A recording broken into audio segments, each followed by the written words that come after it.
Nagpapasalamat man si punong barangay Jeronimo si Perez kan barangay Santa Elena sa duwang Jetmatic pump na pigdonar ka na partido sa indang lugar. Plano niya daan mga ining ibugtag sa Purok 1 asin Purok 3 na pera sa mga purok ninda na may maluyang supply ng tubig.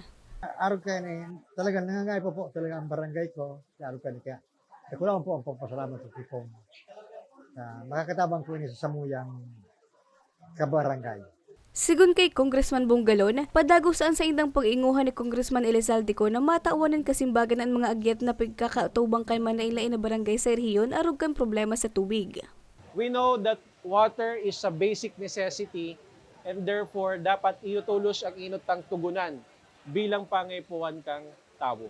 Mientras tanto, apara sa barangay Santa Elena asin barangay Balading, natawan man ng Jetmatic pump ang barangay Balsa, barangay Tagaytay, Hunop, Payahan, Tuliw, matalip ni Awang asin poblasyon. Magirumduman inutang natawan ng Jetmatic pump kang partido ang banwa ni Santo Domingo Albay.